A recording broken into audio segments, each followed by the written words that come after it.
নমস্কাৰ সকলোকে। সদ্যহতে যিসকলে চৰকাৰী ঘৰৰ প্ৰথম কিস্তিৰ টকা লাভ কৰিছে তেওঁলোকৰ বাবে আজিৰ এই ভিডিঅ'টো অতি গুৰুত্বপূৰ্ণ ভিডিঅ'।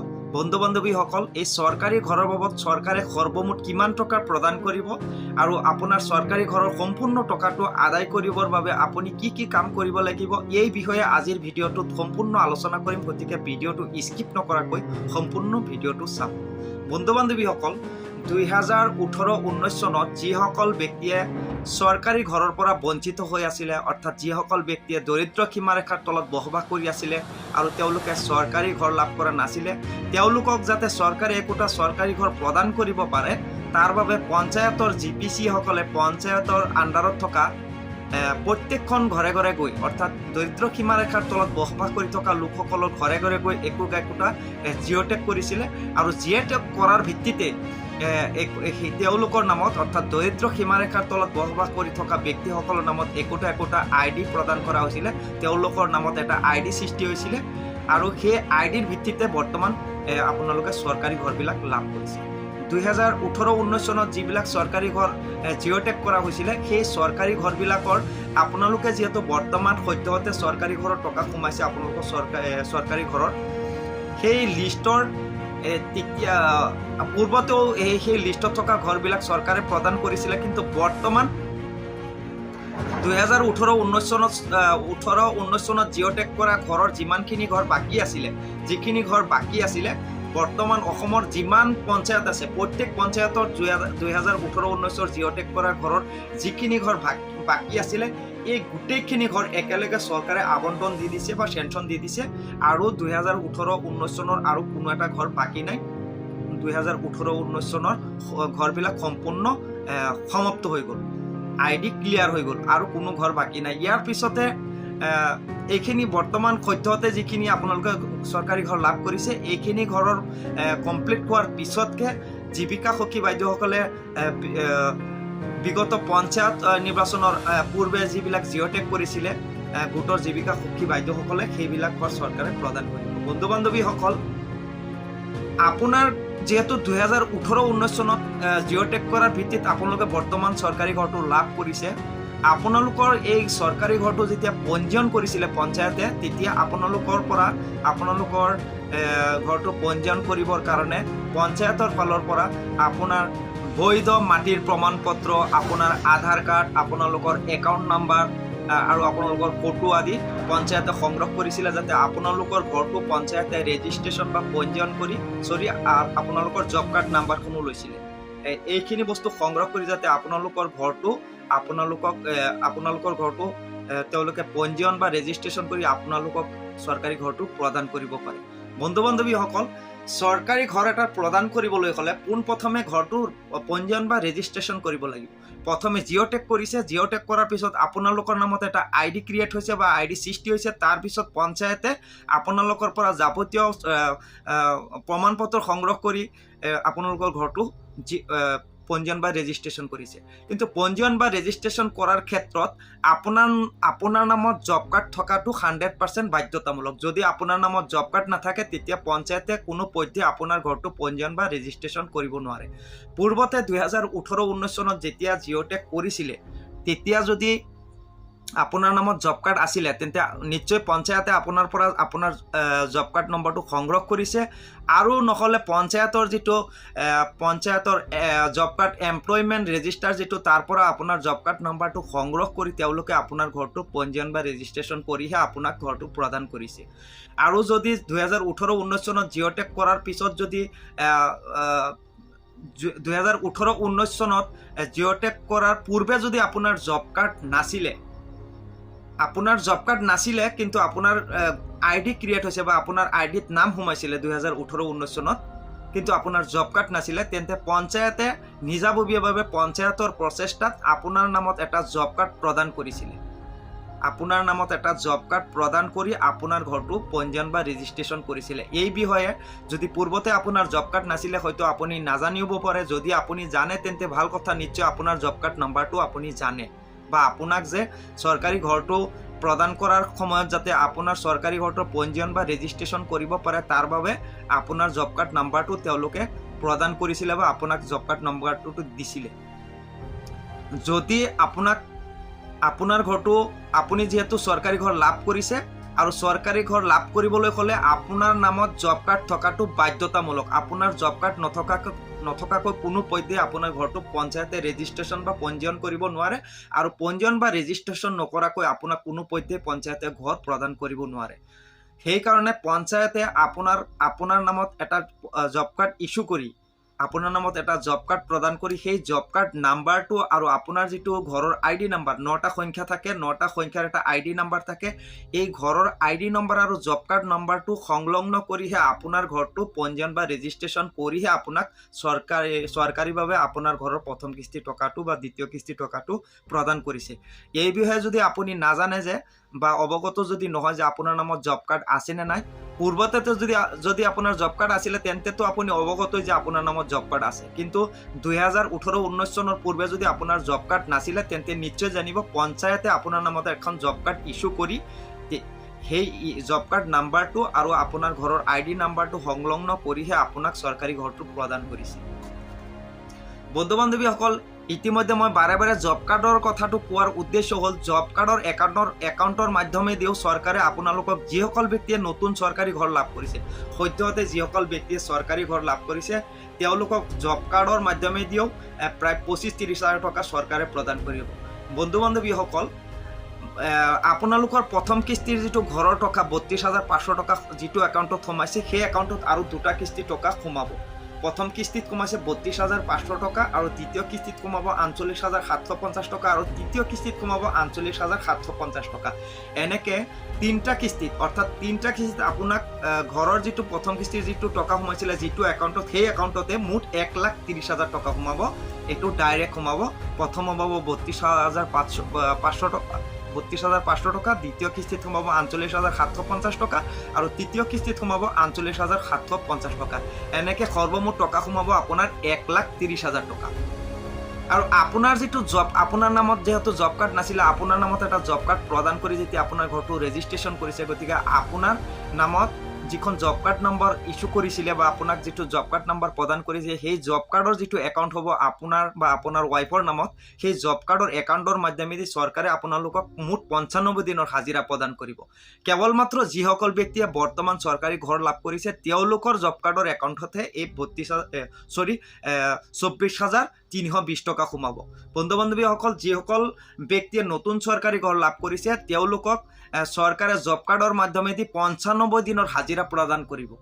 আৰু 95 দিনৰ হাজিৰা হ'ব একদিনত 256 টকা। এনেকৈ 256 টকাকৈ সম্পূৰ্ণ টকাটো হিচাপ কৰিলে আপোনালোকে 95 দিনত লাভ কৰিব মুঠ 24,320 টকা। এনেকৈ কৈ জব কাৰ্ডৰ টকাটো আৰু ঘৰৰ তিনিটা কিস্তিৰ টকা মিলাই আপোনালোকে সৰ্বমুঠ টকা লাভ কৰিব 1,54,320 টকা। এই 1,54,320 টকাটো সম্পূৰ্ণ আদায় কৰিবৰ কাৰণে আপোনাৰ কৰণীয় কিছুমান কাম আছে। বন্ধু বান্ধৱীসকল, চৰকাৰে আপোনাক চৰকাৰী ঘৰটো প্ৰদান কৰাটো এটা চৰকাৰৰ দায়বদ্ধতা। যিসকল ব্যক্তিয়ে চৰকাৰী ঘৰ লাভ কৰা নাই, অৰ্থাৎ তেওঁলোক দৰিদ্ৰ সীমাৰেখাৰ তলত বসবাস কৰি আছিলে, তেওঁলোকৰ নিজাববীয়া কোনো চৰকাৰী পকী ঘৰ নাছিলে, তেওঁলোকক যিহেতু চৰকাৰে এটা চৰকাৰী ঘৰ প্ৰদান কৰাটো চৰকাৰৰ এটা দায়বদ্ধতা, ঠিক সমান্তৰালকৈ আপুনি যিহেতু চৰকাৰী ঘৰ লাভ কৰিছে, আপোনাৰো ইয়াত সহযোগিতা কৰাৰ প্ৰয়োজনীয়তা আছে। আপোনাৰ সহযোগিতা আৰু চৰকাৰৰ দায়বদ্ধতাৰ ফলতহে আপোনাৰ ঘৰটো সাফল্যমণ্ডিত হ'ব আৰু ঘৰৰ সম্পূৰ্ণ টকাটো আপুনি আদায় কৰিবলৈ সক্ষম হ'ব। বন্ধু বান্ধৱীসকল, চৰকাৰী ঘৰত তিনিটা কিস্তিৰ পইচাটো অনাশায়ে সোমাই যাব যদি ক্ৰমান্বয়ে আপোনালোকে কিস্তিৰ অনুপাতে সেই কিস্তি অনুযায়ী ঘৰৰ কামখিনি কমপ্লিট কৰে, তেতিয়া পৰ্যায়ক্ৰমে তিনিটা কিস্তিতে সম্পূৰ্ণ টকাটো 1,30,000 টকাটো আপোনাৰ সোমাই যাব। কিন্তু জব কাৰ্ডৰ যিটো টকা আপোনালোকক চৰকাৰে প্ৰদান কৰিব 95 দিনৰ হাজিৰা, সেই টকাটো আদায় কৰিবৰ কাৰণে আপোনাৰো কিছুমান কৰণীয় কাম আছে। বন্ধু বান্ধৱীসকল, ইতিমধ্যে যদি আপুনি অৱগত নহয় যে আপোনাৰ নামত জব কাৰ্ড আছে নে নাই, তেন্তে আপুনি নিশ্চিত জানি লওক যে 100% আপোনাৰ নামত জব কাৰ্ড আছে, নহ'লে আপুনি কোনো পধ্যে ঘৰৰ টকা লাভ নকৰে। আপোনাৰ নামত জব কাৰ্ড ইস্যু কৰি সেই জব কাৰ্ড নম্বৰ আৰু ID নাম্বাৰটো সংলগ্ন কৰি আপোনাৰ ঘৰটো পঞ্জীয়ন কৰাৰ পিছতহে আপুনি চৰকাৰী ঘৰৰ প্ৰথম কিস্তি হওক বা দ্বিতীয় কিস্তিৰ টকাটো আপুনি লাভ কৰিছে। গতিকে আপুনি নজনাকে হয়তো আপুনি নাজানিব পাৰে যে আপোনাৰ নামত জব কাৰ্ড আছে নে নাই। যদি আপুনি জানে তেন্তে ভাল কথা, আৰু যদি আপুনি নাজানে তেন্তে আপুনি জানি লওক আপোনাৰ নামত এটা জব কাৰ্ড আছে। গতিকে আপুনি পঞ্চায়তৰ যিজন গ্ৰাম ৰোজগাৰ সেৱক অৰ্থাৎ GRS আছে তেওঁৰ পৰা আপোনাৰ জব কাৰ্ড নম্বৰটো আপুনি সংগ্ৰহ কৰি লওক। এই জব কাৰ্ড নম্বৰটো আপুনি সংগ্ৰহ কৰি ল'লে আপোনাৰ কি লাভ হ'ব, তেতিয়া আপোনাৰ যে চৰকাৰী ঘৰৰ বাবদ আপোনাক 95 দিনৰ হাজিৰা প্ৰদান কৰিব, সেই টকাটো সোমাইছে নে নাই, কেইদিনৰ টকা সোমাইছে, কেইদিনৰ বাকী আছে, এই তথ্যবিলাক আপোনাৰ মোবাইলৰ জৰিয়তে, আপোনাৰ যদি এণ্ড্ৰইড মোবাইল আছে সেই মোবাইলৰ জৰিয়তে আপুনি জানিব পাৰিব, বা এজন জনা ব্যক্তিৰ সৈতে আপুনি এই তথ্যখিনি ল'ব পাৰিব যে আপোনাৰ জব কাৰ্ডৰ মাধ্যমত চৰকাৰে যিখিনি টকা প্ৰদান কৰিব 95 দিনৰ হাজিৰা, সেই টকাটো সোমাইছে নে নাই বা কিমান দিনৰ সোমাইছে সেইখিনি বস্তু আপুনি জানিব পাৰিব। এতিয়া এই জব কাৰ্ডৰ যিটো 95 দিনৰ টকা, এই টকাটো কেনেকৈ আদায় কৰিব? বন্ধু বান্ধৱীসকল, আপোনালোকে যিহেতু বৰ্তমান চৰকাৰী ঘৰৰ টকা লাভ কৰিছে, ইয়াৰ পূৰ্বে আপোনালোকে চৰকাৰী ঘৰটো লাভ কৰাৰ পূৰ্বে যিসকলে চৰকাৰী ঘৰ লাভ কৰিছে, তেতিয়া এটা নিয়ম আছিলে কি, চৰকাৰী ঘৰৰ প্ৰথম কিস্তিৰ টকাটো লাভ কৰাৰ প্ৰায় 25 দিন পিছত সেই মানুহজনৰ নামত এটা ৱৰ্কিং কোড ক্ৰিয়েট হয়, জব কাৰ্ডৰ এটা ৱৰ্কিং কোড ক্ৰিয়েট হয়, অৰ্থাৎ জব কাৰ্ডৰ এটা কামৰ কোড সৃষ্টি হয়, আৰু সেই কোডৰ ভিত্তিতে নিয়মিত পঞ্চায়তৰ যিজন গ্ৰাম ৰোজগাৰ সেৱক বা GRS আছে তেওঁ ক্ৰমান্বয়ে তেওঁৰ নামত ডিমাণ্ড দি থাকে, ক্ৰমান্বয়ে 6 দিনকৈ এটা বিল ডিমাণ্ড দি থাকে, এনেকৈ ক্ৰমান্বয়ে 95 দিনৰ মুঠ 24,000 টকা লাভ কৰিছিল। কিন্তু বৰ্তমান প্ৰথম কিস্তি টকা পোৱাৰ লগে লগে ৱৰ্কিং কোড ক্ৰিয়েট হৈ যায়, আৰু পিছদিনাৰ পৰা অৰ্থাৎ আপুনি 32,000 টকা লাভ কৰাৰ পিছদিনাই পঞ্চায়তে ইচ্ছা কৰিলে, পঞ্চায়তৰ গ্ৰাম ৰোজগাৰ সেৱকে ইচ্ছা কৰিলে আপোনাৰ 95 দিনৰ যিটো জব কাৰ্ডৰ টকা চৰকাৰে ঘৰৰ বাবদ প্ৰদান কৰিব, সেই ডিমাণ্ডটো চালু কৰিব পাৰে, অৰ্থাৎ চালু হৈ যায়। বৰ্তমান আপোনাৰ প্ৰথম কিস্তিৰ টকা পোৱাৰ লগে লগে জব কাৰ্ডৰ টকাটোৰ যিটো ৱৰ্কিং কোড বা জব কাৰ্ডৰ টকাৰ যিটো কোড সেইটো চালু হৈ যায়, আৰু লগে লগে আপোনাৰ নামত জব কাৰ্ডৰ ডিমাণ্ডটো তেওঁলোকে চালু কৰিব পাৰিব। এনেকৈ ক্ৰমান্বয়ে আপোনাৰ ঘৰটো কমপ্লিট হোৱাৰ আগে 95 দিনৰ হাজিৰা মুঠ 24,320 টকা আপুনি লাভ কৰি পেলাব। গতিকে আপোনাৰ কৰণীয় কাম হ'ল, পঞ্চায়তৰ ফালৰ পৰা যেহেতু আপুনি চৰকাৰী ঘৰ লাভ কৰিছে, আপুনি প্ৰথম কিস্তিৰ টকা পোৱাৰ পিছতে আপুনি পঞ্চায়তৰ যিজন গ্ৰাম ৰোজগাৰ সেৱক তেওঁক অৱগত কৰিব লাগিব যে প্ৰথম কিস্তিৰ টকা ইতিমধ্যে মই চৰকাৰী ঘৰৰ প্ৰথম কিস্তিৰ 32,000 টকা মই লাভ কৰিছোঁ। গতিকে আমি বিশেষ সূত্ৰে জানিব পাৰিছোঁ যে জব কাৰ্ডৰ মাধ্যমেতো চৰকাৰে প্ৰায় 30-25,000 টকা প্ৰদান কৰে। গতিকে আমাক সেই জব কাৰ্ডৰ বাবদ ঘৰ যিহেতু পাইছোঁ, ঘৰৰ বাবদ যিটো জব কাৰ্ডৰ মাধ্যমেদি যিটো টকা প্ৰদান কৰিব, সেই টকাটো আমাক মোকলাই দিয়াৰ সুবিধা কৰি দিয়ক। তেতিয়া গ্ৰাম ৰোজগাৰ সেৱকে আপোনাৰ জব কাৰ্ডত আপোনাৰ ৱাইফ আৰু আপোনাৰ নামত যিটো জব কাৰ্ডৰ একাউণ্ট আছে সেই একাউণ্টত পৰ্যায়ক্ৰমে 6 দিনকৈ তেওঁৰ ডিমাণ্ড দি থাকিব। এনেকৈ 95 দিন পোৱাৰ পিছত আপুনি মুঠ 24,320 টকা লাভ কৰিব।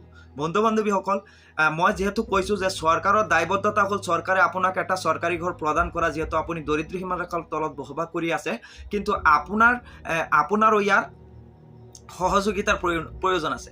আপুনি গৈ পঞ্চায়তৰ যিজন গ্ৰাম ৰোজগাৰ সেৱক আছে তেওঁক আপুনি অৱগত কৰিব লাগিব যে আপুনি প্ৰথম কিস্তিৰ টকা লাভ কৰিছে। তাৰ সমান্তৰালকৈ আপুনি মাজে মাজে গৈ পঞ্চায়তৰ তেখেতক আপুনি চাপ দিব লাগিব বা আলোচনা কৰিব লাগিব, তেওঁ অনুৰোধ কৰিব লাগিব যে আমাৰ টকাখিনি মোকলাই দিয়াৰ ব্যৱস্থা কৰক। তেতিয়া গ্ৰাম ৰোজগাৰ সেৱকে ক্ৰমান্বয়ে আপোনালোকৰ ঘৰৰ ডিমাণ্ডবিলাক চালু কৰি থাকিব আৰু আপুনি জব কাৰ্ডৰ টকাটো লাভ কৰিবলৈ সক্ষম হ'ব। আৰু যদি আপোনালোকে কেৱল জব কাৰ্ডৰ টকাটো সোমাইছে নে নাই এই বিষয়ে আপুনি অৱগত নহয়, কোনো খোজ খবৰ নলয়, বা আপুনি এই বিষয়ে যদি নাজানে যে ঘৰৰ 3টা কিস্তিৰ সমান্তৰালকৈ ঘৰৰ বাবদ জব কাৰ্ডৰ মাধ্যমেদিও প্ৰায় 30-24,000 টকা সোমায়, এই বিষয়ে যদি অৱগত নহয়, তেন্তে পঞ্চায়তে নিজাববীয়াভাৱে স্ব-ইচ্ছাই হয়তো আপোনাৰ ডিমাণ্ডটো দিবও পাৰে, নিদিবও পাৰে। হয়তো 8-10 দিন বা 20 দিনৰ ডিমাণ্ড দি তেওঁলোকে হেমাহি কৰি ডিমাণ্ড দিয়া বন্ধ কৰি দিব, আৰু যিটো টকা আপুনি লাভ কৰিব লাগিছিলে হয়তো নিৰ্দিষ্ট সময়ৰ মূৰত সেই টকাটো লাভ নকৰিব। পঞ্চায়তে এই ক্ষেত্ৰত আপুনি যদি অৱগত নকৰে বা আপুনি তেওঁলোকৰ লগত যোগাযোগ নাৰাখে, তেন্তে খুব কম দিন ডিমাণ্ড দি পেলাই ডিমাণ্ডটো অফ কৰি থৈ দিব আৰু নিৰ্দিষ্ট সময়ৰ মূৰত যেতিয়া আপোনাৰ ঘৰটো যিমান আপোনাৰ ঘৰৰ যিটো এটা নিৰ্দিষ্ট সময়সীমা থাকিব, নিৰ্দিষ্ট সময়সীমা যেতিয়া আপোনাৰ উকলি যাব বা পাৰ হৈ যাব, তেতিয়া যিটো জব কাৰ্ডৰ ৱৰ্কিং কোড, যেটা কামৰ যিটো কোড নাম্বাৰ এটা নিৰ্দিষ্ট সময়লৈকে খোলা থাকে, সেই কোডটো যেতিয়া বন্ধ হৈ যাব আৰু বন্ধ হৈ যোৱাৰ লগে লগে কি হ'ব, আপোনাক যিটো চৰকাৰে 24,000 টকা প্ৰদান কৰিলে হয় জব কাৰ্ডৰ মাধ্যমেদি, সেই ৱৰ্কিং কোডটো বন্ধ হৈ যোৱাৰ লগে লগে আৰু আপোনাক চৰকাৰে টকা প্ৰদান নকৰে। ইয়াৰ পূৰ্বেও বৰ্তমান যিহেতু আপোনালোকে চৰকাৰী ঘৰ লাভ কৰিছে, আপোনালোকে চৰকাৰী ঘৰ পোৱাৰ আগতে যিসকল ব্যক্তিয়ে চৰকাৰী ঘৰ লাভ কৰিছে, আপোনালোকে তেওঁলোকৰ তাত খবৰ কৰি চাব বা খবৰ লৈ চাব যে তেওঁলোকে জব কাৰ্ডৰ মাধ্যমেদি যিটো চৰকাৰে টকা প্ৰদান কৰে সেই সম্পূৰ্ণ টকা পাইছে নে নাই। মই জনামতে প্ৰায় শতকৰা মানুহে সেই সম্পূৰ্ণ টকাটো পোৱা নাই। কিছু সংখ্যক মানুহে শতকৰা 95 দিনৰ জব কাৰ্ডৰ বিলটো পাইছে আৰু বাকী গৰিষ্ঠ সংখ্যক মানুহে জব কাৰ্ডৰ টকাবিলাক পোৱা নাই। কিছুমানে হয়তো 20 দিন, কিছুমানে হয়তো 10 দিন বা কিছুমানে 8,000 বা 10,000 5,000 টকাতে সীমাবদ্ধ আৰু বাকী টকাটো তেওঁলোকে পোৱা নাই। কেৱল মাত্ৰ ঘৰৰ 3টা কিস্তি টকা পাইছে, যিটো ডাইৰেক্ট একাউণ্টত সোমায়, আৰু বাকী জব কাৰ্ডৰ সম্পূৰ্ণ যিটো 24-30 হাজাৰ টকা সেই সম্পূৰ্ণ টকাটো তেওঁলোকে পোৱা নাই। কাৰণ এই পঞ্চায়তে এইবিলাক ক্ষেত্ৰত হেমাহি কৰিছে, তেওঁলোকক 8-10 দিন 20 দিন ডিমাণ্ড দি পেলাই ডিমাণ্ডবিলাক অফ কৰি থৈ দিছে আৰু বেনিফিচিয়াৰী অৰ্থাৎ যিসকল হিতাধিকাৰী যিজনে নেকি চৰকাৰী ঘৰ লাভ কৰিছিলে তেওঁ কোনো খোজ খবৰ লোৱা নাই, এই বিষয়ে তেওঁৰ কোনো জ্ঞান নাই বা তেওঁ এই বিষয়ে নাজানে আৰু তেওঁলোকে চাপ নিদিয়াৰ কাৰণে বা এই বিষয়ে কোনো আলোচনা নকৰাৰ কাৰণে, পঞ্চায়তত যোগাযোগ নৰখাৰ কাৰণে পঞ্চায়তৰ যিবিলাক গ্ৰাম ৰোজগাৰ সেৱক আছে বা জিআৰ আছে তেওঁলোকে হেমাহি কৰি সেই পইচাখিনি সম্পূৰ্ণ আদায় কৰাত সহায় কৰা নাই বা তেওঁলোকে হেমাহি কৰাৰ কাৰণে আপোনালোকৰ আগতে যিসকল ব্যক্তিয়ে ঘৰ লাভ কৰিছিলে তেওঁলোকে ঘৰৰ সম্পূৰ্ণ টকাটো লাভ কৰা নাই। আৰু এনেকৈ তেওঁলোকৰ ঘৰবিলাক কমপ্লিট হৈ যোৱাৰ পিছত GPC আহি যেতিয়া ঘৰবিলাক ফটো মাৰি আপলোড দিয়াৰ পিছত আপলোড কৰি দিছে যে তেওঁলোকৰ ঘৰবিলাক সম্পূৰ্ণ কমপ্লিট হৈ গৈছে, তেতিয়া এটা নিৰ্দিষ্ট সময়ৰ মূৰত তেওঁলোকৰ ঘৰৰ ৱৰ্কিং কোডটো বন্ধ হৈ যোৱাৰ পিছত আৰু তেওঁলোকে বাকী যিখিনি টকা আছিলে জব কাৰ্ডৰ ধৰি লওক 20 দিন 25 দিন পোৱাৰ পিছত যিমানখিনি টকা পাব লাগিছিলে বাকী টকাখিনি আৰু তেওঁলোকে পোৱা নাই। কাৰণ ঘৰ এটা মানে আপোনাৰ কমপ্লিট হোৱাৰ পিছত যেতিয়া ফটো মাৰি আপলোড দি দিয়া হয়, অৰ্থাৎ 3rd কিস্তিৰ টকা পোৱাৰ পিছত যেতিয়া GPC আহি জিঅ'টেক কৰি আপলোড দি দিয়ে, তেতিয়া চৰকাৰে এইটো অৱগত হয় যে এই ঘৰটো কমপ্লিট হৈ গ'ল। অৰ্থাৎ আপুনি জব কাৰ্ডৰ এই 95 দিনৰ কমপ্লিট টকাটো পাইছেনে নাই সেই বিষয়ে আৰু চৰকাৰে প্ৰয়োজন বোধ কৰে আৰু তেওঁলোকে পাইছেনে নাই সেই বস্তুটো লৈ বহি নাথাকে। তেওঁলোকে এইটো ভাবে যে এই ঘৰটো যিহেতু কমপ্লিট হৈছে গতিকে সেই ঘৰটো কমপ্লিট হোৱা বুলি এটা মানে আপলোড কৰি দিয়াৰ পিছত সেই ৱৰ্কিং কোডটো বন্ধ হৈ যোৱাৰ পিছত আৰু যিখিনি টকা বাকী ৰৈ যায় বা যিকেইদিন বাকী ৰৈ যায় জব কাৰ্ড টকা পোৱাৰ সেই টকাখিনি আৰু পোৱা নহয়। গতিকে বন্ধু বান্ধৱীসকল, আপোনালোকৰ কৰণীয় কাম হ'ল আপোনালোকে যিহেতু প্ৰথম কিস্তিৰ টকা পাইছে গতিকে অতি শীঘ্ৰে আপোনালোকে পঞ্চায়তত যাওক, গৈ পেলাই পঞ্চায়তৰ যিজন গ্ৰাম ৰোজগাৰ সেৱক আছে বা জিআৰ আছে তেওঁক অৱগত কৰক যে আমি চৰকাৰী ঘৰৰ প্ৰথম কিস্তি ইতিমধ্যে টকা লাভ কৰিছোঁ, গতিকে জব কাৰ্ডৰ মাধ্যমেদি যিখিনি টকা আমি লাভ কৰিব লাগে সেই টকাখিনি আমাক মোকলাই দিয়াৰ এটা ব্যৱস্থা কৰি দিয়ক, যাতে আমি সম্পূৰ্ণ 95 দিনৰ টকাটো আমি লাভ কৰিব পাৰোঁ, যিটো ঘৰৰ বাবদ চৰকাৰে প্ৰদান কৰি আছে। তেতিয়া যিজন জিআৰএছ তেওঁ এটা মানে গুৰুত্ব প্ৰদান কৰি আপোনাক সেই টকাটো আদায় কৰাত সহায় কৰিব। আৰু যদি আপুনি চাপ বা হেঁচা প্ৰয়োগ নকৰে তেন্তে তেওঁ জানিব যে বেনিফিচিয়াৰী ইয়াৰ বাবে আগ্ৰহ নহয়, তেওঁলোকে 2-4 দিনৰ ডিমাণ্ডবিলাক বন্ধ কৰি হেমাহি কৰিব। সেইকাৰণে আপোনালোকে সময়ে সময়ে আপোনাৰ ঘৰৰ সম্পূৰ্ণ টকাটো যাতে জব কাৰ্ডৰ লাভ কৰে তাৰ বাবে যোগাযোগ ৰাখিব। তেওঁলোকক আপোনালোকে জনাব যে আমাৰ ঘৰৰ সম্পূৰ্ণ টকাটো আদায় কৰি দিয়ক বা ডিমাণ্ডবিলাক চালু কৰি দিয়ক, তেতিয়া তেওঁলোকে ক্ৰমান্বয়ে আপোনালোকৰ ঘৰৰ ডিমাণ্ডটো চালু কৰিব।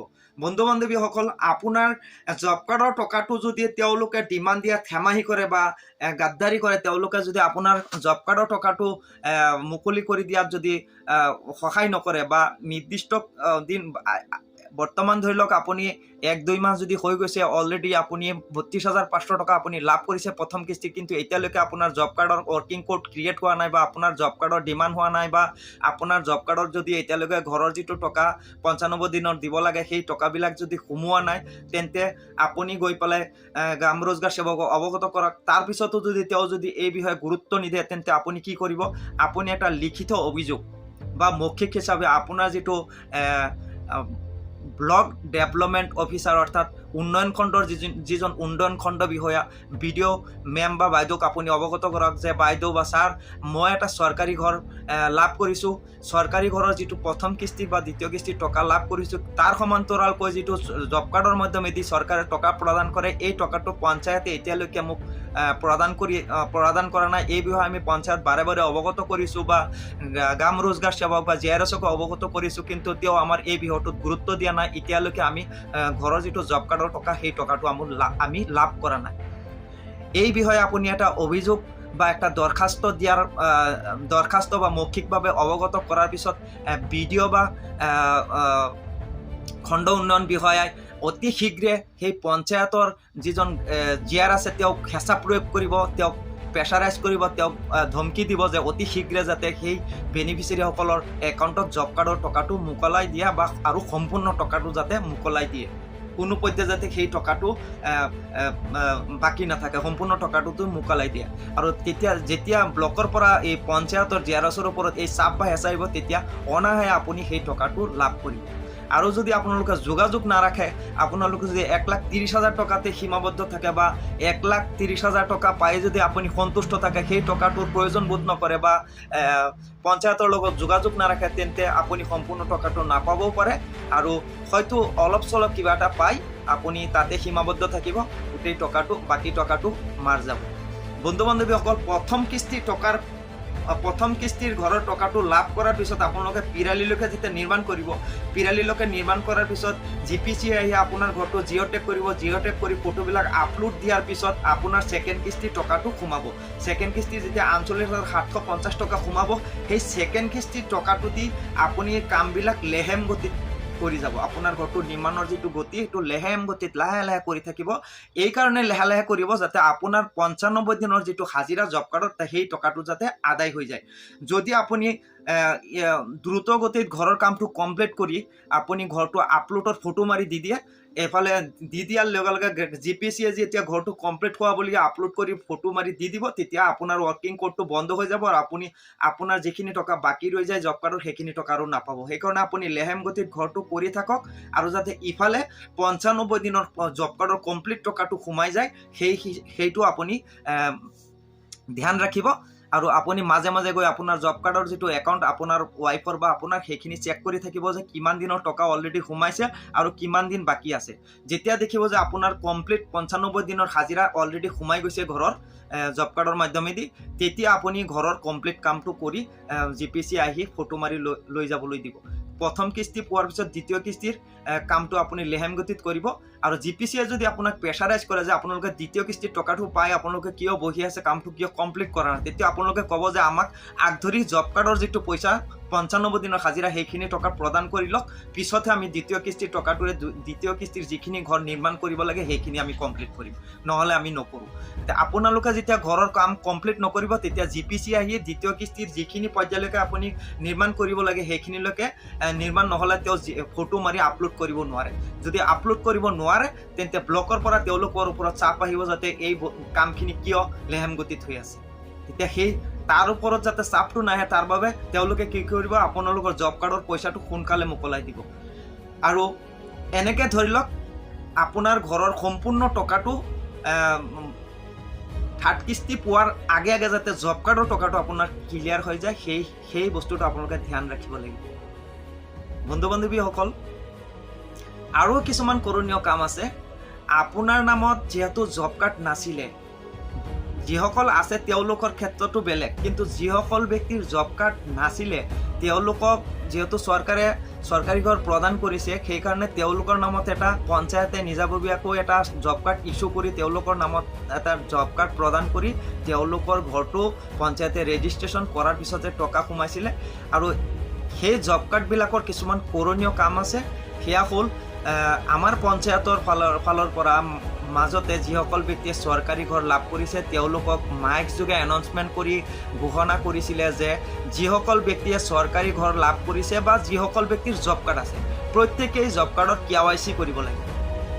আৰু যিসকল ব্যক্তিৰ জব কাৰ্ড আছে তেওঁলোকে চকুৰ যিটো আই ৰেটিনা বা চকুৰ ৰেটিনাৰ আপডেট দিব লাগিব। মোবাইল মনিটৰিং ছিষ্টেম বুলি কয়, সেইটো আপডেট দিয়াৰ পিছতহে আপোনালোকৰ যিটো ঘৰৰ ডিমাণ্ড, ঘৰৰ জব কাৰ্ডৰ যিটো ডিমাণ্ড সেইটো চালু হ'ব বা ক্ৰিয়েট হ'ব, নহ'লে আপোনালোকৰ এই ডিমাণ্ডটো একচেপ্ট নহ'ব। সেইকাৰণে আপোনালোকে এতিয়াও যদি আপোনালোকে চৰকাৰী ঘৰত টকা লাভ কৰিছে প্ৰথম কিস্তি বা দ্বিতীয় কিস্তিৰ, তেন্তে আপুনি যদি আপোনাৰ চকুৰ আই ৰেটিনা আপলোড দিয়া নাই, তেন্তে অতি শীঘ্ৰে গৈ আপুনি পঞ্চায়তত গৈ আপুনি আৰু আপোনাৰ ৱাইফৰ আই ৰেটিনা বা চকুৰ যিটো ৰেটিনা এইটো আপলোড দিব লাগিব আৰু আপোনাৰ জব কাৰ্ডটো KYC কৰিব লাগিব। KYC আৰু আপলোড দিয়াৰ পিছতে আপোনাৰ জব কাৰ্ডটোত টকা ক্ৰিয়েট হ'ব বা সোমাব, নহ'লে আপোনাৰ জব কাৰ্ডটো এক্টিভ নহ'ব। এক্টিভ নহ'লে গ্ৰাম ৰোজগাৰ সেৱকে যদি ডিমাণ্ড দিওঁ, তেতিয়াহ'লে ডিমাণ্ডৰ টকাটো আপোনাৰ নোসোমাব, আপোনাৰ জব কাৰ্ডটো একচেপ্ট নহ'ব।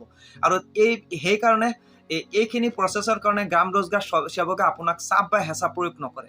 এইটো হ'ল আপোনাৰ নিজাববীয়া কৰণীয় কাম, এইটো আপোনাৰ ন্যায্য কৰ্তব্য বা আপোনাৰ নিজস্ব সহযোগিতাৰ দৰকাৰ। গতিকে আপুনি গৈহে আপুনি এই কামখিনি নিজে কৰিব লাগিব। যদি ইতিমধ্যে আপুনি চকুৰ ৰেটিনা আপলোড দিছে তেতিয়া কথা নাই, বা KYC কৰিছে তেতিয়া কথা নাই, আপোনাৰ টকা সোমাব। যদি আপোনাৰ জব কাৰ্ড আছে তেন্তে আপোনাৰ জব কাৰ্ড নাম্বাৰটো লৈ গৈহে আপুনি এইখিনি কাম কৰিব। আৰু যদি আপোনাৰ জব কাৰ্ড নাই, আপোনাৰ হাতত জব কাৰ্ড নাই বা আপোনাৰ জব কাৰ্ড আছে নে নাই এই বিষয়ে নাজানে, কিন্তু আপুনি চৰকাৰী ঘৰ পাইছে, তেন্তে আপুনি জানিব যে আপোনাৰ নামত জব কাৰ্ড আছেই। গতিকে খালি আপোনাৰ আধাৰ কাৰ্ডটো আৰু আপোনাৰ ৱাইফৰ আধাৰ কাৰ্ডটো লৈ খালি পঞ্চায়তত যাওক। গৈ পেলাই পঞ্চায়তৰ যোন গ্ৰাম ৰোজগাৰ সেৱক বা GRS আছে তেওঁক গৈ পেলাই কওক যে আমি ঘৰৰ প্ৰথম কিস্তিৰ টকা লাভ কৰিছোঁ, গতিকে আমাৰ নামত আমি বিশেষ সূত্ৰে জানিব পাৰিছোঁ আমাৰ নামত জব কাৰ্ড আছে, গতিকে আমাৰ জব কাৰ্ড নাম্বাৰটো আমাক প্ৰদান কৰক বা আমাৰ জব কাৰ্ড নাম্বাৰটো দিয়ক, আৰু লগতে আমাৰ যিটো চকুৰ ৰেটিনা আপডেট সেইটো কৰি দিয়ক আৰু আমাৰ KYCটো কৰি দিয়ক। তেতিয়া সেইখিনি কাম কৰি আপোনাৰ ডিমাণ্ডটো দি দিব। আৰু মই বাৰে বাৰে কোৱাৰ অৰ্থ হ'ল যে আপোনাৰ নামত জব কাৰ্ড ইছ্যু কৰাৰ পিছতে আপোনাৰ ঘৰটো ৰেজিষ্ট্ৰেশ্যন হ'ব। গতিকে আপোনাৰ নামত যিহেতু জব কাৰ্ড এটা ইছ্যু হৈছে, গতিকে আপোনাৰ জব কাৰ্ড নাম্বাৰটো আপুনি আপোনাৰ হাতত ৰাখক। এই জব কাৰ্ড নাম্বাৰটো আপুনি হাতত ৰাখিলে আপোনাৰ সুবিধা কি হ'ব, মানে কি মই এই ভিডিঅ'টোৰ পিছত মই অন্য এটা ভিডিঅ'ৰ মাধ্যমেৰে আপোনালোকক জনাই দিম যে জব কাৰ্ডৰ বিলবিলাক কেনেকৈ চাব লাগে মোবাইলৰ জৰিয়তে। যদি আপোনাৰ এটা এণ্ড্ৰইড মোবাইল আছে, যদি আপুনি চলাব নোৱাৰে, তেন্তে এজন জনা মানুহৰ হতুৱাই আপুনি আপোনাৰ জব কাৰ্ডৰ কেইদিনৰ বিল বাকী আছে, কিমান দিনৰ বিল সোমাইছে জব কাৰ্ডৰ একাউণ্টত, সেই বস্তুখিনি আপুনি চেক কৰিব পাৰিব মোবাইলৰ জৰিয়তে।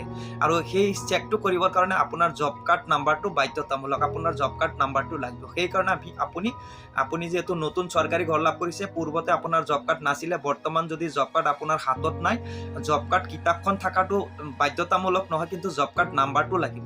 যদি পঞ্চায়তত আপোনাৰ হাতত আপোনাৰ জব কাৰ্ড নাম্বাৰটো নাই, তেন্তে পঞ্চায়তৰ জব কাৰ্ড এমপ্লয়মেণ্ট ৰেজিষ্টাৰ যিটো বুক, সেই তাৰ পৰা আপোনাৰ নাম্বাৰটো সংগ্ৰহ কৰি পঞ্চায়তৰ GRS আপোনাক নাম্বাৰটো দিয়াৰ পিছত সেই নাম্বাৰটো আনি পেলাই আপুনি ঘৰতে ৰাখক। তেতিয়া আপুনি চাব পাৰিব যে আপোনাৰ কিমান দিনৰ বিল সোমাইছে, কিমান দিনৰ বিল বাকী আছে।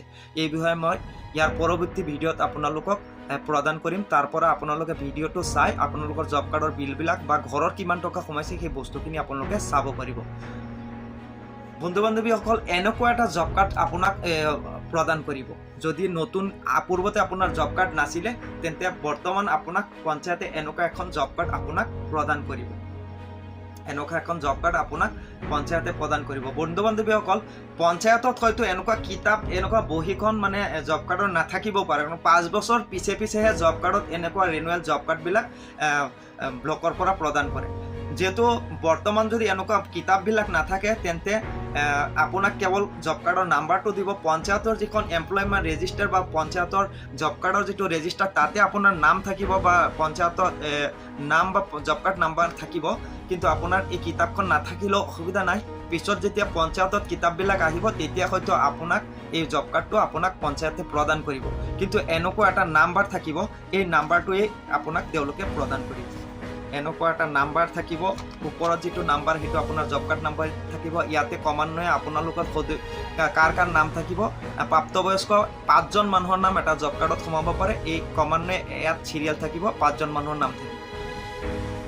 এনেকৈ ধৰি লওক আপোনাৰ ৱাইফৰ নাম আছে বা আপোনাৰ নাম আছে বা অন্য সদস্যৰ নাম আছে, তেওঁলোকৰ একাউণ্টত 6 দিনতে মুঠ 95 দিনৰ হাজিৰা সোমাব, যিসকল ব্যক্তিয়ে চৰকাৰী ঘৰ লাভ কৰিছে। এনেকৈ মই কোৱা মতে এইখিনি কাম কৰিলে কি হ'ব, আপোনালোকে ঘৰৰ সমান্তৰালকৈ 3টা কিস্তিৰ 1,30,000 টকা পোৱাৰ সমান্তৰালকৈ জব কাৰ্ডৰ মাধ্যমেদি যিটো চৰকাৰে 1,24,000 টকা যিটো জব কাৰ্ডৰ মাধ্যমেদি চৰকাৰে প্ৰদান কৰিব, সেই টকাটো সম্পূৰ্ণ টকাটো আপোনালোকে লাভ কৰিব।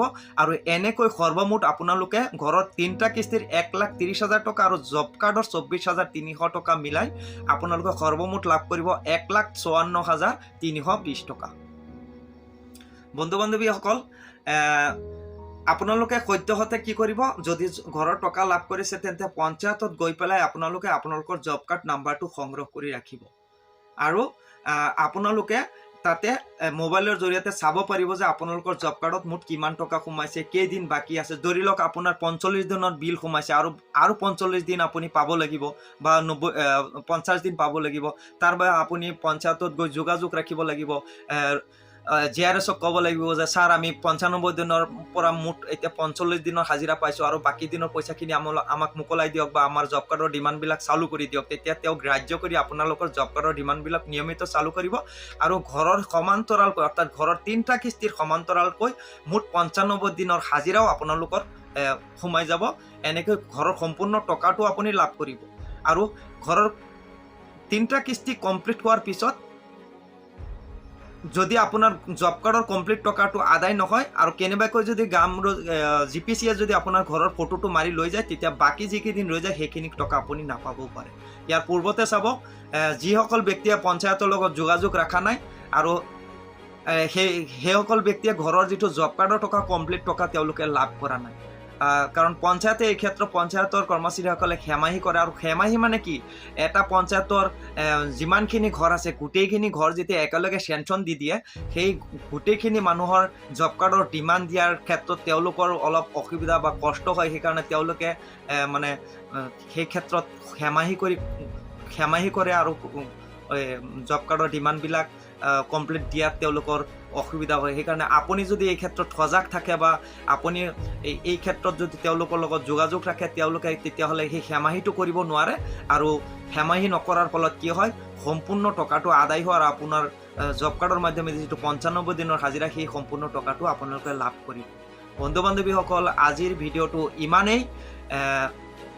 ভিডিঅ'টো যদি ভাল লাগিছে তেন্তে এটা লাইক কৰিব। আৰু এনেধৰণৰ নতুন নতুন পঞ্চায়ত সম্পৰ্কীয় শুদ্ধ আৰু সত্য তথ্যবিলাক আপোনালোকে নিয়মিত লাভ কৰি থাকিবলৈ আমাৰ এই মাল্টি নলেজ অসম চেনেলটো অনুগ্ৰহ কৰি এটা ছাবস্ক্ৰাইব কৰি ৰাখিব।